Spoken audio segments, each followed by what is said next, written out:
Hello people, I would like to discuss the Economics November 2011 paper with you today. As you know, the question paper consists of 10 questions and we are going to focus on micro and macroeconomics today. So we're going to start with question 1, which is microeconomics, looking at the first question. First question says, choose the correct word from those given in brackets. Household savings are channeled through the labor or the financial market. Now, the labor market is where you would receive your wages, your salaries at the end of every week or at the end of every month. But the financial market is where you would take your savings and deposit it into a banking account. So if we talk about savings, the answer would be financial market.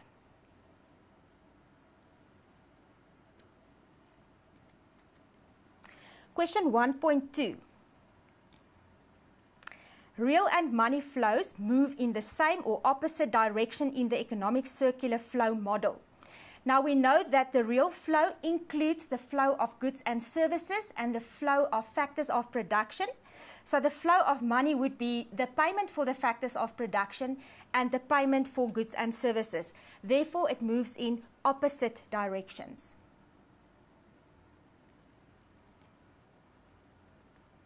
(1.3) Terms of trade or agreement describes the relationship between export prices and import prices. The answer is trade, terms of trade. 1.4. Financial aid schemes in rural areas form part of the government's economic or social services. Now, I looked at the government's memo for this question, and they actually, at the end, when they did the marking, they actually took both of these answers as correct because it depends on how you look at the question. Financial aid schemes could benefit the economy, but it could also benefit the people in the specific community. So therefore, either one of these answers would be right. Economic or social. So if you come across a question like this in the exam, choose the one that you think is most correct. But if there's any mistake in the question, then they will give you the benefit of the doubt and you will get the marks. Moving on to question 2. List any 3 examples of community goods. Now, community goods would be those goods that the community will benefit from. For instance, the infrastructure in the specific area. For instance, hospitals that is made available, street lights, schools that are made available to the people. You can mention any 3 of those. The important thing is that no one will be excluded from these services. Question 3. Study the table below and answer the questions that follow. The balance of payments for South Africa, they indicate the different or the breakdown of the different aspects in the current account: merchandise exports, service receipts, service payments, merchandise import, income receipts, income payments, net gold exports. Now the question is, define the concept balance of payment. The balance of payment is a record of all the transactions between one country and the rest of the world so that they can actually determine whether they are importing more or exporting more. If you are importing more, it means that money is flowing out of the country and that would lead to a deficit on the balance of payment. If more products are exported, that means money is coming into the country and that would lead to a positive or a surplus on the balance of payment. Now looking at the table, question 3.2, calculate the trade balance in the balance of payment. Now, the trade balance is about the difference between goods imported and goods exported. The important thing that you have to remember is that gold is indicated separately on the balance of payment account for the specific reason that gold is a big or makes up a big part of the balance of payment. So when you look at your merchandise export and import, make sure that you actually look at what happened to gold. I'm going to do the calculation as follows. You look at merchandise exports, that is 503 656. Make sure that you include net gold exports. So that is plus 52776. And you get to your total answer, which is 556,432. And keep in mind that when you look at the table, at the heading of the table, it actually indicates that it is in million of rands. So if you just write that total, you haven't written the correct answer.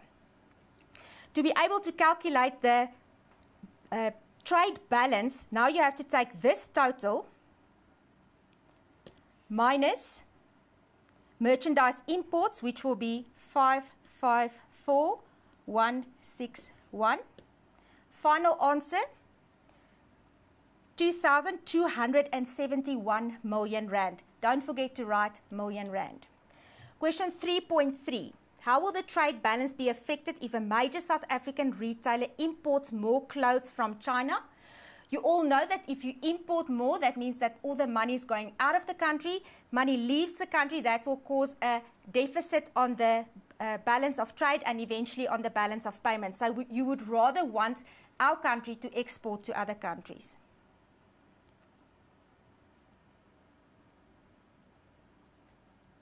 .4. Name the item omitted which is required to calculate the balance of the current account. That means that you have to go back to your table and you see what needs to be included in the current account. Merchandise export, that's fine. Merchandise export, service receipts, service payments. Merchandise import, income receipts, income payments, net gold exports. The one that is missing is current transfers. Question 4. Study the extract below and answer the questions that follow. Fiscal changes likely to continue. The medium-term budget policy statement, MTBPS, shows a planned increase in government expenditure to 977 billion rand in 2011-2012, a rise of 8%, including a jobs fund totaling 9 billion over the next 3 years and 20 billion rand in tax allowances and tax breaks to promote investment in the manufacturing sector. The Industrial Policy Action Plan, IPAP, and the New Growth Path Framework, NGPF, prioritize the manufacturing sector as a creator of jobs for semi or unskilled workers.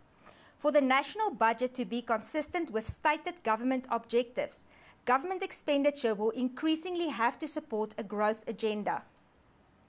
South Africa's first priority is economic growth and job creation. The government's efforts with regard to social and redistribution issues exceeds those devoted to creating a growth-friendly environment. And this was taken from Business Report, February 2011. Now, the questions will all be based on this. Don't skip these passages because very often you find some of the answers in these passages. 4.1. What does fiscal changes mean? Now, when you study economics, you need to be able to distinguish between the government's fiscal policy and the monetary policy.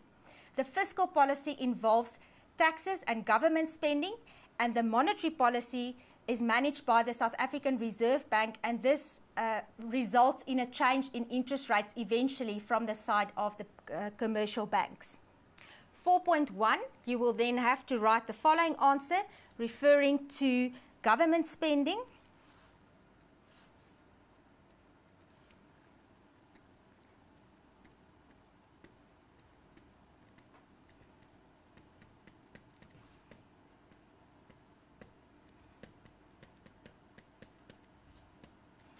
And taxation.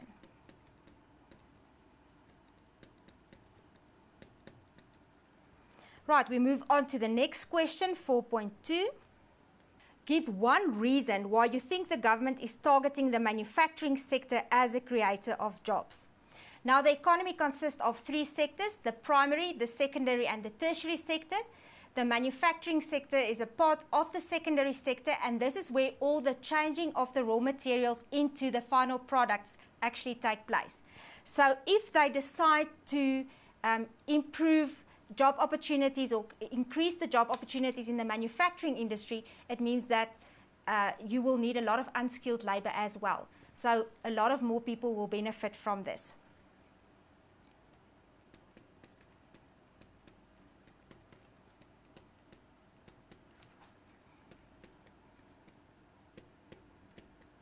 And you can mention that there will be more opportunities.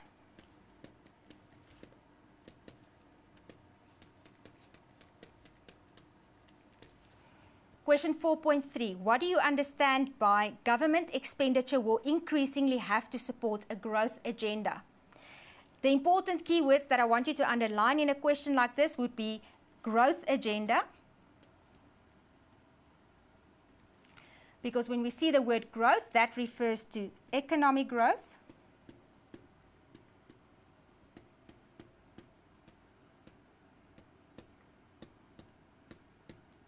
Agenda means that there needs to be a plan. And the plan in this case is the government's budget.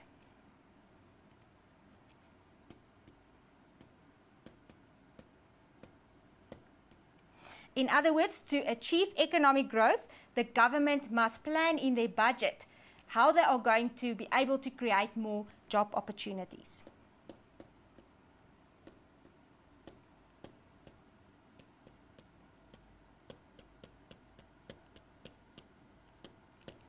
We now move on to question 4.4.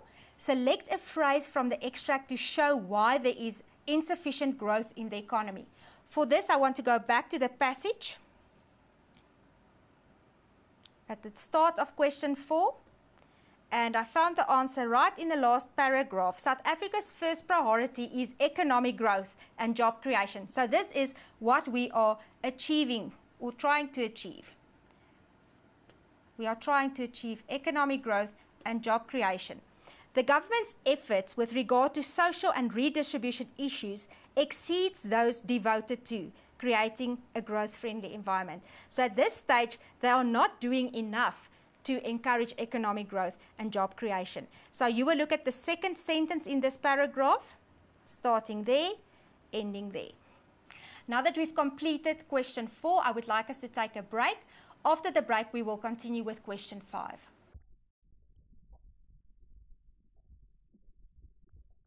Welcome back from the ad break. We're now going to look at question 5. Question 5 is an 8-mark question, which means that you have to discuss the topic in a little bit more detail. Because it's for 8 marks, it's suggested that you write at least 4 facts. Let's look at the question. It says, discuss the endogenous approach as a cause of business cycles. Endogenous means changes from the inside, and a business cycle refers to those changes in economic activities over a period of time. I want us to move on to the memo so that you can see the different aspects that you can actually cover in this question. So this is the suggested memo. Also known, in other words, when we talk about the endogenous approach, that means it's also known as the Keynesian approach or the interventionists. Those are the people who believe that the economy cannot function on its own. It does need some form of intervention from the government to control the economy and to try and keep the business cycle as even as possible. They hold the view that markets are inherently unstable. In other words, there are changes, there are increases and decreases in economic activity that we do not have any control over. Bullet point 3, the level of economic activity constantly tends to be continually above or below its potential. So even though we have an upward trend in the economy, we sometimes perform above the potential and sometimes below the potential. So it is important that there's some form of control over this process to make sure that we at least keep to the trend and that we keep on having an upward trend in the economy. So this is where they talk about the level of economic activity constantly tend to be continually above or below its potential. Price mechanisms fail to coordinate demand and supply in the market. Now, when we talk about a price mechanism, In the perfect market, prices are determined by the interaction between demand and supply. Now, we all know that we don't operate in a perfect market, that we operate in the imperfect market, that we have monopolies, we have oligopolies, etc. And all these things actually interfere with the normal interaction between demand and supply. The problem that we're sitting with is in the next bullet point, prices are not flexible enough. When you look at wages, for instance, prices of products will change all the time, but wages are usually just adjusted once a year after negotiations. So endogenous forces, that's the next point. For instance, the ripple effect or the indirect links, mismatches, and disequilibria. That means where the quantity demanded and the quantity supplied is not the same. Disequilibria and mismatches. And that causes cyclical fluctuations. That means increases or decreases in economic activities. Business cycles is an inherent feature of the market economy. And the reason why it is part of the market economy is because we have so many different decision makers in the economy. In a centralized economy, the government will make all the decisions. They will decide what to produce, how to produce it, and for whom to produce. Whereas in a market economy, all these decisions are made by different people. And as a result of that, business cycles will take place. Next bullet point, peaks and troughs. That is what you can expect to see in a business cycle. That's your next point. I'd like to underline those keywords. Peaks and troughs are smoothed out by the government's interventionist policies. Now, those policies are mainly known as the monetary policy and the fiscal policy. Earlier on, we mentioned the fiscal policy, which means that the government, through changing taxation, have an influence on the amount of money that people have available to spend. They also look at their own spending, because if they spend more, they lead to an increase in the demand for products, which will lead to an increase in the prices of products. The second policy is the monetary policy. The monetary policy is controlled by the South African Reserve Bank on behalf of the government. What they do is they change the repo rate. Now, the repo rate is the rate at which commercial banks will borrow money from the South African Reserve Bank. If they increase the repo rate, it means it becomes more expensive for commercial banks to borrow money from the South African Reserve Bank, and therefore the commercial banks will increase their interest rates that they charge the consumers. The moment that they increase the interest rates, people will borrow less money because borrowing money becomes more expensive. I want us to look at the next point, perceptions or predictions about the future. And this is all about how people are influenced by things that they hear. If people are told that the price of petrol is going to increase at a certain time, some people will go and fill up their tanks, basically causing an increase in the demand for the product, and because they increase the demand for the product, that actually encourages an increase in the price for the product. So very often what people think and what people feel will lead to a certain reaction in future. Okay, then there are certain factors inside the market that will lead to a change in the economic activity at a specific time. And then what they also allowed in this exam, in the memo, was that you could draw a business cycle. What you have to keep in mind is that you're not going to get that many marks to draw the business cycle, because that is not what the question specifically required. Straight after that, the economy's growth path is indicated by the thin black line. So in other words, when you look at the line here, that is actually your trend line.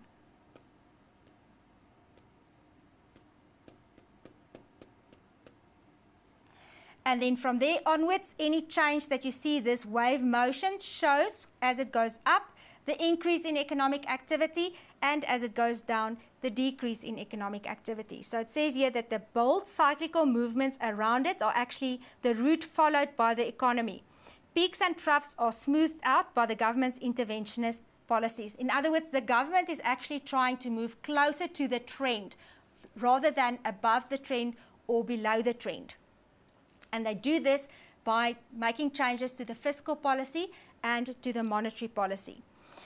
In this question, you had to give examples as well, but it will not be worth more than 2 marks out of the complete 8 marks.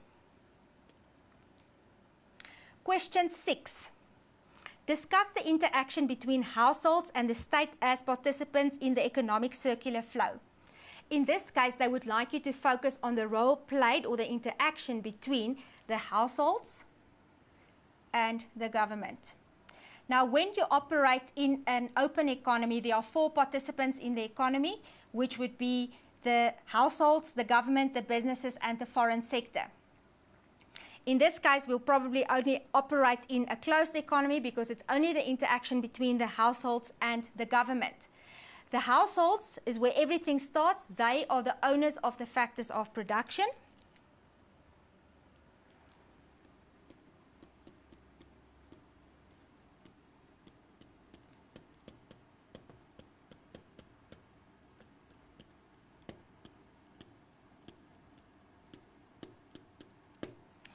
And as owners of the factors of production, they make that available to the government because the government owns businesses that need to employ people. So the factors of production are made available to the government. They are not going to make available the factors of production for free. They need something in return. So the government will make a payment in the form of wages,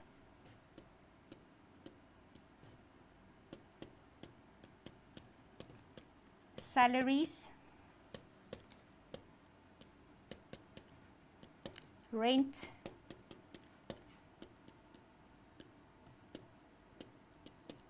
interest, and profit. There's another relationship between the government and the households because the government makes available public goods and services.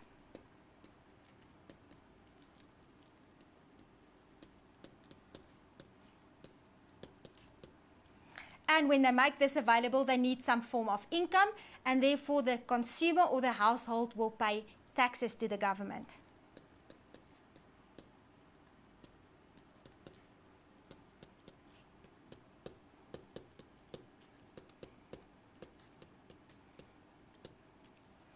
And when I look at this, I've indicated at least 2 flows for each one of the participants. So the households must pay money and they must receive something. They must offer the factors of production and they must receive something. The government, on the other hand, they receive factors of production, they pay wages, salaries, rent, interest, and profit, and they make available public goods and services, and in return they will receive taxes. I know that we've already discussed the memo, but I want us to actually go back to the memorandum so that you can see exactly what the marks were awarded for. Keywords that you may use when you write this answer would be the household sector provides the state with labor,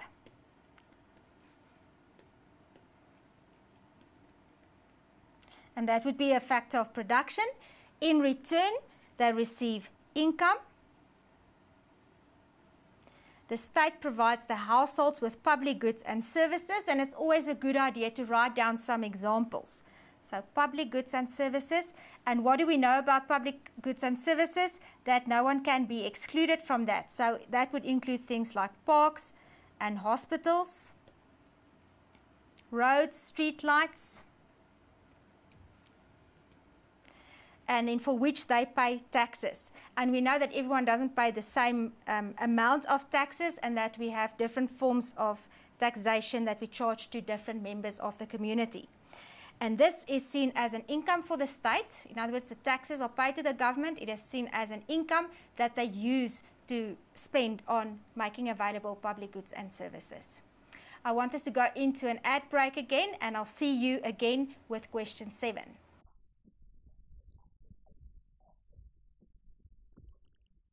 Welcome back from the ad. I want us to now look at question 7.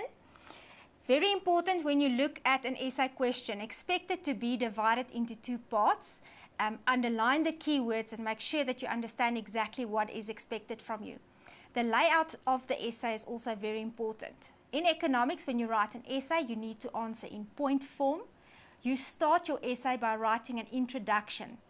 The introduction will usually be a definition of the concept that you are going to discuss. Then the rest of your answers or the body will be in point form. The first section will usually be worth 30 marks. The second part of the question usually 10 marks. Then you end off your essay by writing a conclusion. And the conclusion must actually fit with what you just discussed. When the teacher marks your paper, once she's added up all the marks that you got out of 40, there will be a mark for the 5 marks for introduction and conclusion, and another 5 marks for interpretation. In other words, did you really understand the topic? And this will depend on the number of marks that you got out of 30 for the content that you actually wrote. Let's look at question 7. Discuss the main supply reasons for international trade. Now this question I see consists of only one part. There's no second part to this question. So the focus will be on supply reasons and international trade. So to start a question like this, it's very important when you write your introduction that you write something about international trade.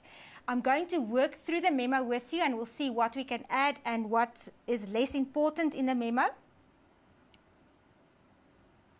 The important thing is when you look at the introduction, they've actually given at least 3 different possibilities. So they're not always that strict on what you are supposed to write in the introduction, as long as you talk about the topic that you're going to discuss. Please do not write in your introduction, I am going to write about the following. The same goes for your conclusion. Do not write, I have just discussed, because we know that that is exactly what you did or what you are going to do. The introduction here, no country can survive on its own, as trade is the basic component of economic activity and is undertaken for mutual advantage. So in this case, we indicate that international trade takes place to the advantage of everyone involved. And we know that we cannot produce everything that we need for ourselves. The second possibility for the introduction is that countries offer goods for trade because they have resources that other countries do not have. And this will be repeated in your discussion later on, where you indicate that certain resources are only available in certain countries and for different reasons. The next possibility, international trade, is trade across borders. In other words, trade between different countries. And your introduction will be worth 3 marks. Moving on to the body, we now take the different supply reasons. It is advisable that you do your layout in a specific way in order to make it easier for the person who's marking the paper. Starting with a heading that you underline, and then leave open lines between the different points in your essay so that it is just easier to see where the different points start and end. The first reason then for international trade would be natural resources. Natural resources, that's one example of a factor of production, and you can expect to get 2 marks for your heading. They are not evenly distributed across all countries of the world. They vary from country to country. So to start with, larger and smaller quantities of the factors of production or the natural resources are available in different quantities. In some countries, they are not available at all. So it's important that you refer to not evenly distributed. They vary from country to country, so it's not the same. And in some cases, it can actually happen that some of the natural resources are exploited. So the country runs out of the natural resource and it needs to get it from another country. So in some cases, it is exploited. Each country has its own unique mix of natural resources that makes it possible for them to produce certain goods and services more efficiently and at a relatively lower price. This is where we get to the point of comparative advantage, and you can actually mention this in your answer.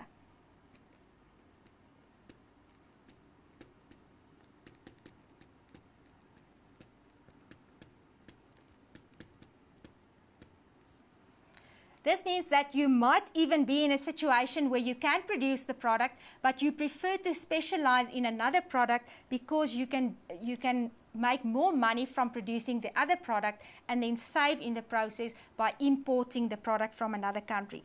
Now, the example that they have here is that South Africa's gold and diamond resources has given us an advantage in producing gold and diamonds. So we would focus on the production of gold and diamonds and rather import some of the other minerals. So gold and diamonds is a good example that you can use in your test. Climatic conditions. We all know that different countries have different climates, and that's why people prefer to stay in certain countries rather than in others. The different climatic conditions have an effect on what natural resources will be available in that country. Differences in climatic conditions between countries make it possible for some countries to produce certain goods at a lower price than other countries. So it might be that a country can produce the product, but because it is very dry or there's a lack of water resources, they prefer to focus on something else and rather import the product from another country. So because they can produce at a lower price. Many crops can only be cultivated in certain climatic conditions and areas and in certain kinds of soil. That is why we very often have to import certain products from other countries because we just cannot produce it in our own country. Topography, this is a very important point. Some countries have very mountainous areas, and even though the soil might be fertile, they cannot make use of it because they actually cannot reach those areas. Looking at another factor of production, that is the labor that is available in a country. The quality, quantity, and cost of labor also differs between countries. It could be that a country decides to have branches in other countries because the cost of labor in those countries are cheaper. And that is why we have globalization, and that is why we have international trade, because we are trying to find those places where we can actually reduce our costs. If we get closer to the source, for instance, the natural resource, or we can get to the areas where the labor costs are not as high, we can actually save on our costs of production. So labor resources, we know that there's a difference in quality, a difference in quantity, and also the cost of labor. So that would be wages and salaries.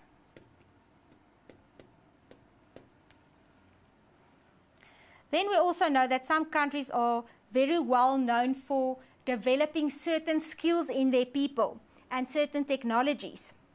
So some countries have highly skilled labor, and depending on the circumstances, they could be more productive because they maybe have better technology that they work with, because they had a better form of education. This enables them to produce goods and services at a lower price than they are produced in other countries. Certain individuals have greater ability and aptitude for certain tasks. That is why we have division of labor. And division of labor can take place inside a factory, but it can also take place from one country to another. So we can decide that we want to specialize in a specific field because we have developed those skills. So greater ability and aptitude for certain tasks. It's a worldwide phenomenon that some countries have developed a skill and aptitude for the production of certain commodities. It is wise for you to actually come up with an example. For instance, the Swiss are known for watchmaking. They are known for very lovely chocolates. We know that the Brazilians are very well known for producing coffee. You can come up with your own examples. Right, the fourth reason why international trade would take place is because of technology. Having more or better technology available will help you to produce your product at a lower price and very often allow you to offer a better product, a better quality product. Some countries have access to technological resources that enable them to produce certain goods and services at a low unit cost. And when we look at unit cost, that can also be reduced by producing on a large scale. So you can also mention mass production. Because now you can specialize in a specific product because you know something else that you need, you can import from another country. Improved production processes, the availability of equipment and machinery, and other technological factors all influence the supply of goods and services and thereby contribute to cost differences between countries. So let's look at the different aspects that have an influence: production processes, equipment and machinery, other technological factors. All of these can have an influence. And because of that, there's a difference in the cost of production between the different countries. They've used Japan as an example. I've already mentioned earlier on that specialization is one of the reasons why international trade takes place. Some countries specialize in the production of certain goods and services. By specializing in the production of certain goods and services, a country is able to take advantage. That's when they do that, they take advantage of economies of scale. And that means that they can produce at the lowest possible cost, and they maximize their profit, and therefore produce the goods at a comparatively cheaper unit cost. And that unit cost will determine the selling price of the product eventually. And the unit price will eventually determine the selling price.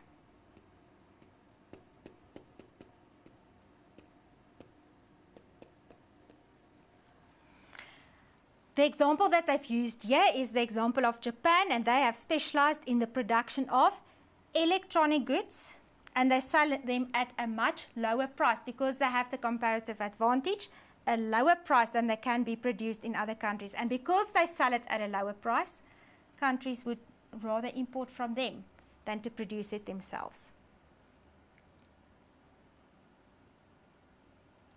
Here they mention mass production that I mentioned earlier. Because of the division of labor, automation means they replace human labor by making use of machinery and mechanization.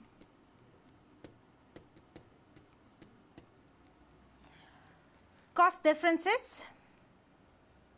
The reason for the cost differences would be because the goods and services can be produced at lower cost in one country than in another, and this goes back to the theory of comparative advantage that I explained to you a little bit earlier on.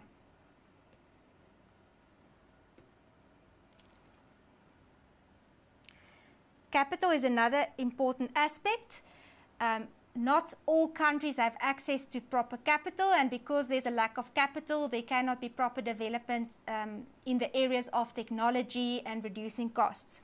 Capital cannot be obtained as easily in some countries as in others, and we would obviously know that in developing countries it would be more difficult to come across capital than it is in developed countries.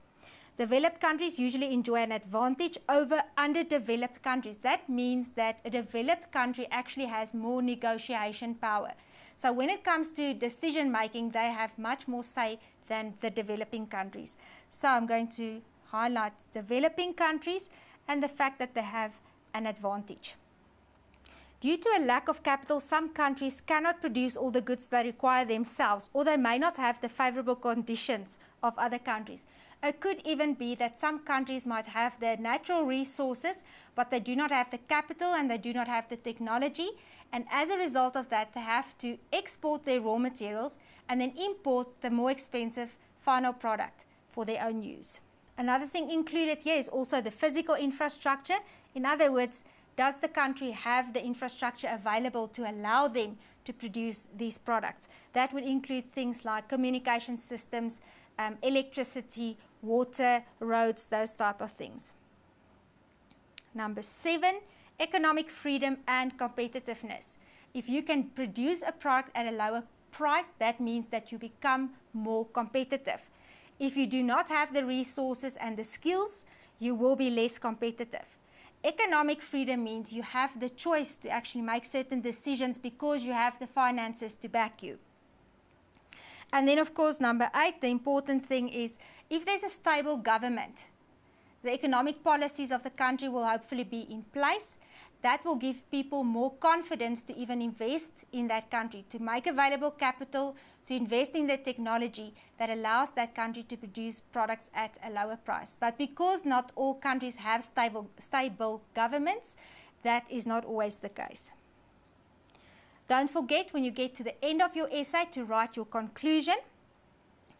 The conclusion can be anything that refers back to the essay as long as you don't say that you have discussed the following topic.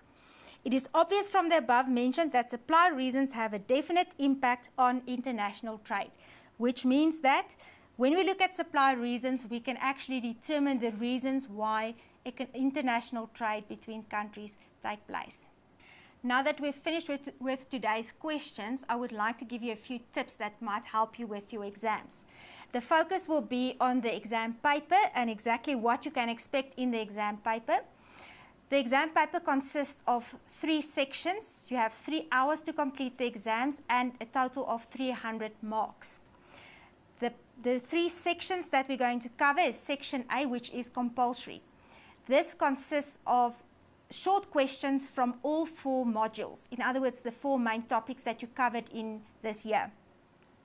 Section B consists of questions on each one of the modules, and the last question, question 6, will be a combination of 2 of the other modules.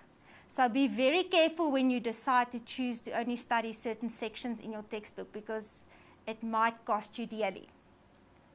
Section C is the essay section, where you get 4 essays and you have to choose 2 of those essays.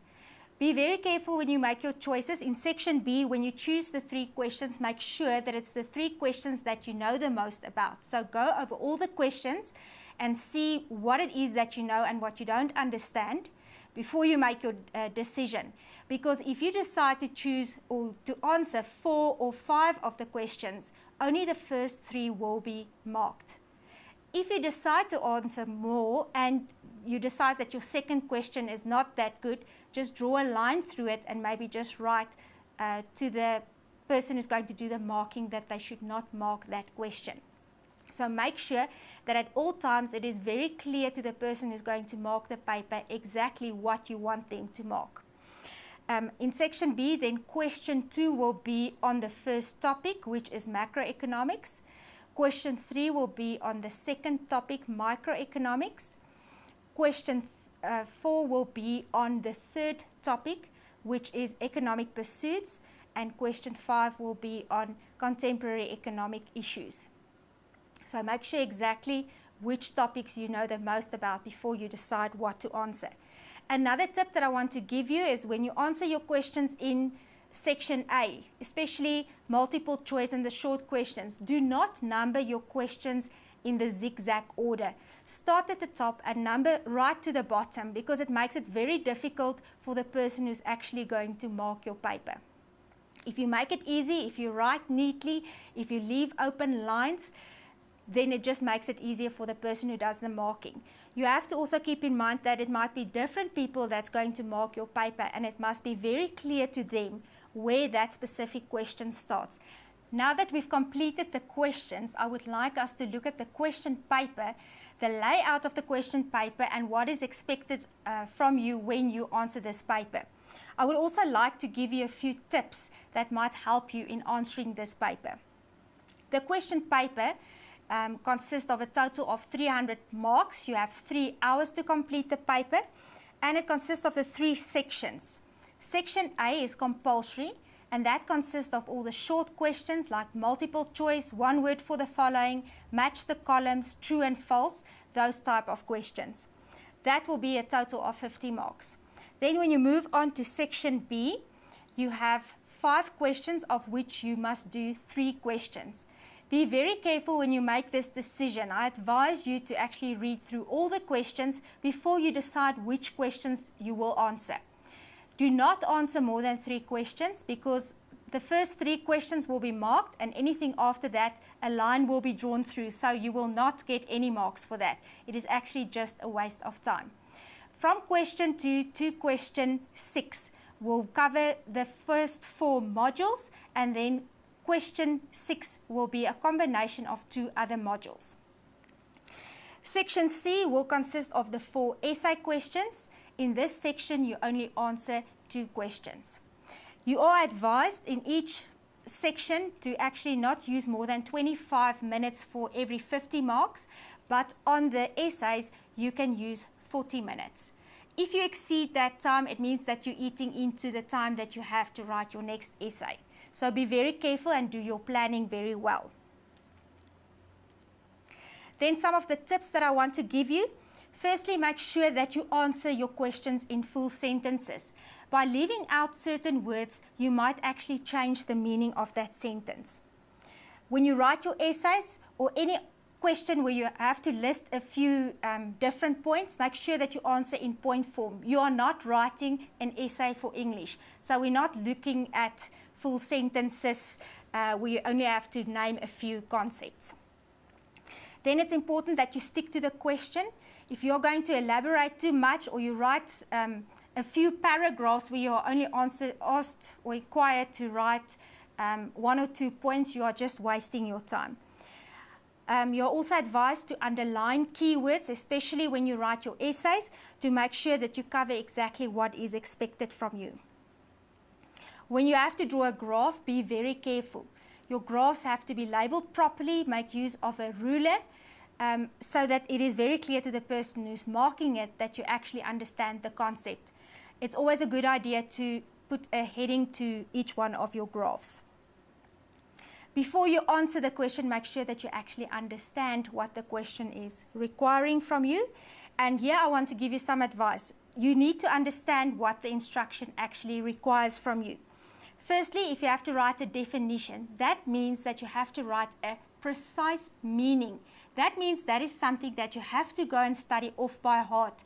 You don't just write your general understanding of the concept. You actually have to write the concept as it is understood in economic terms.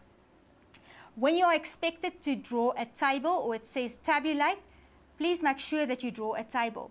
Otherwise, you're not carrying out instructions.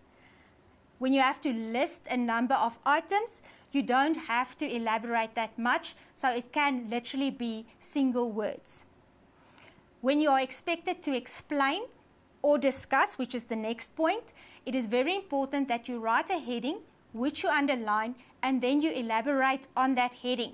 Do not repeat your heading in your sentence, because then you can't get extra marks for that. And it's always a good idea to actually write an example. I hope what I said today will actually help you, and I wish you best of luck when you write your exams.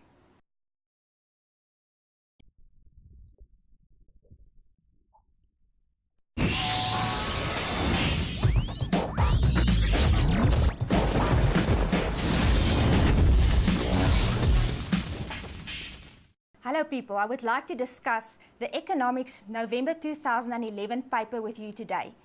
As you know, the question paper consists of 10 questions, and we are going to focus on micro and macroeconomics today. So we're going to start with question 1, which is microeconomics, looking at the first question. First question says, choose the correct word from those given in brackets. Household savings are channeled through the labor or the financial market. Now, the labor market is where you would receive your wages, your salaries at the end of every week or at the end of every month. But the financial market is where you would take your savings and deposit it into a banking account.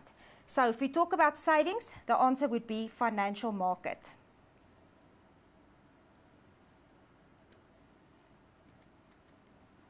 Question 1.2. Real and money flows move in the same or opposite direction in the economic circular flow model. Now we know that the real flow includes the flow of goods and services and the flow of factors of production. So the flow of money would be the payment for the factors of production and the payment for goods and services. Therefore, it moves in opposite directions.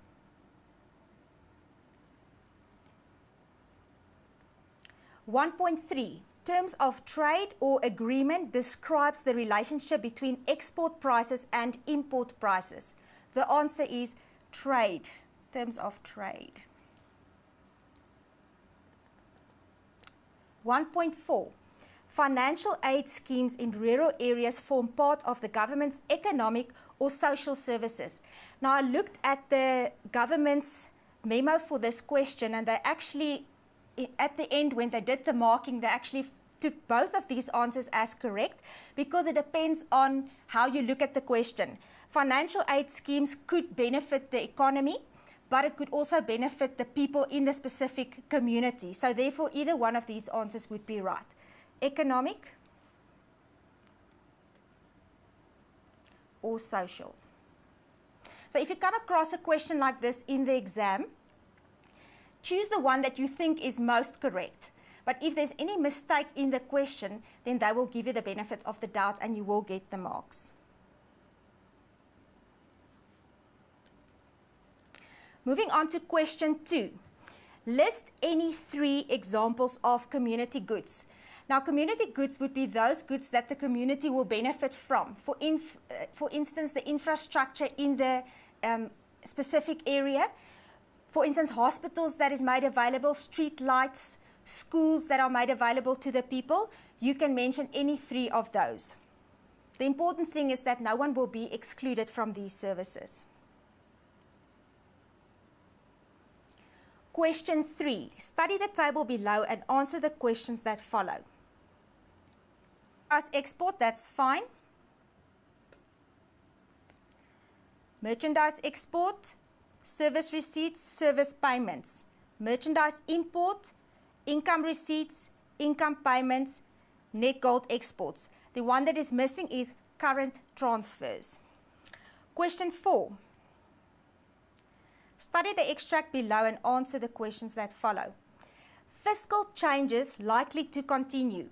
The medium-term budget policy statement, MTBPS, shows a planned increase in government expenditure to 977 billion rand in 2011-2012, a rise of 8%, including a jobs fund totaling 9 billion over the next 3 years and 20 billion rand in tax allowances and tax breaks to promote investment in the manufacturing sector. The Industrial Policy Action Plan, IPAP, and the New Growth Path Framework, NGPF, prioritize the manufacturing sector as a creator of jobs for semi or unskilled workers. For the national budget to be consistent with stated government objectives, government expenditure will increasingly have to support a growth agenda. South Africa's first priority is economic growth and job creation. The government's efforts with regard to social and redistribution issues exceeds those devoted to creating a growth-friendly environment. And this was taken from Business Report, February 2011. Now, the questions will all be based on this. Don't skip these passages because 503656. Make sure that you include net gold exports. So that is plus 52776.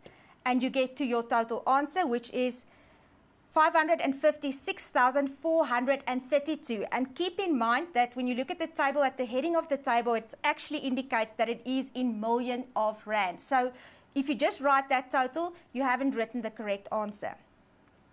To be able to calculate the trade balance, now you have to take this total minus merchandise imports, which will be 554,161. Final answer, 2,271 million rand. Don't forget to write million rand. Question 3.3. How will the trade balance be affected if a major South African retailer imports more clothes from China? You all know that if you import more, that means that all the money is going out of the country. Money leaves the country. That will cause a deficit on the balance of trade and eventually on the balance of payments. So you would rather want our country to export to other countries.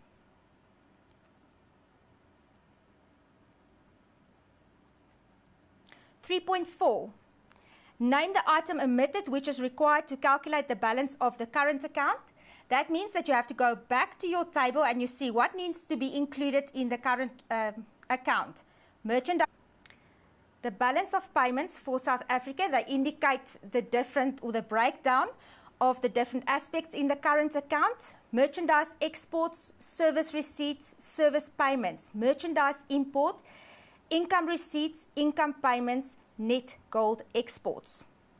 Now the question is, define the concept balance of payment. The balance of payment is a record of all the transactions between one country and the rest of the world so that they can actually determine whether they are importing more or exporting more. If you are importing more, it means that money is flowing out of the country, and that would lead to a deficit on the balance of payment. If more products are exported, that means money is coming into the country, and that would lead to a positive or a surplus on the balance of payment. Now looking at the table, question 3.2, calculate the trade balance in the balance of payment. Now the trade balance is about the difference between goods imported and goods exported. The important thing that you have to remember is that gold is indicated separately on the balance of payment account for the specific reason that gold is a big or makes up a big part of the balance of payment. So when you look at your merchandise export and import, make sure that you actually look at what happened to gold. I'm going to do the calculation as follows. You look at merchandise exports, that